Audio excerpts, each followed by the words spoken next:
தமாக சார்பிலே நேற்று திருச்சியில் மாபெரும் பொதுக்கூட்டத்தை பெருந்தலைவர் காமராஜ் புகழுக்கு பெருமை சேர்க்கும் வகையிலே நடத்தியிருக்கிறோம். தேசிய ஜனநாயக கூட்டணியினுடைய தமிழக தலைவர்களெல்லாம் கலந்து கொண்டு சிறப்பித்தார்கள்.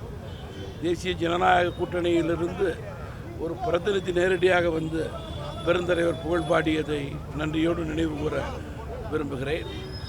தமிழக அரசை பொறுத்தவரையிலே பெருந்தலைவர் காமராஜர் புகழுக்கு உண்மையிலேயே அவர்கள் பெருமை சேர்க்க வேண்டும் என்று விரும்பினால் தமிழகத்திலே அவர்கள் பூரண மதுவிலக்கை அமல்படுத்த வேண்டும் என்று தமிழ் மாநில காங்கிரஸ் கட்சியின் சார்பிலே நான் கேட்டுக்கொள்ள விரும்புகிறேன். விவசாயினுடைய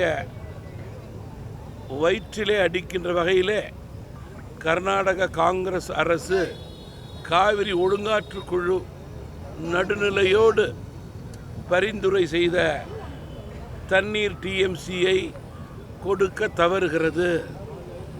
இது தமிழக விவசாயிகளை வஞ்சிக்கக்கூடிய செயல்.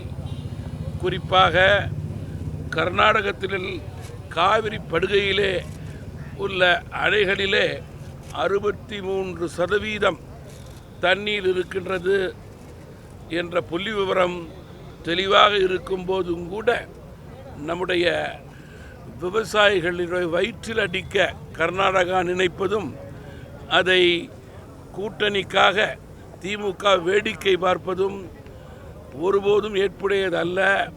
விவசாயிகள் உங்களை மன்னிக்க தயாராக இல்லை. உடனடியாக அவர்கள் கூட்டியது போல அனைத்து கட்சி கூட்டத்தை கூட்டுங்கள், அல்லது நேரடியாக முதல்வரோ அல்லது இதன் சார்ந்த அமைச்சர் மற்றும் குழுவோடு கர்நாடகா சென்று காங்கிரஸ் கட்சியினுடைய ஆட்சியில் இருக்கின்ற முதல்வர் துணை முதல்வரிடம் தண்ணீர் கேட்டு பெறுங்கள்.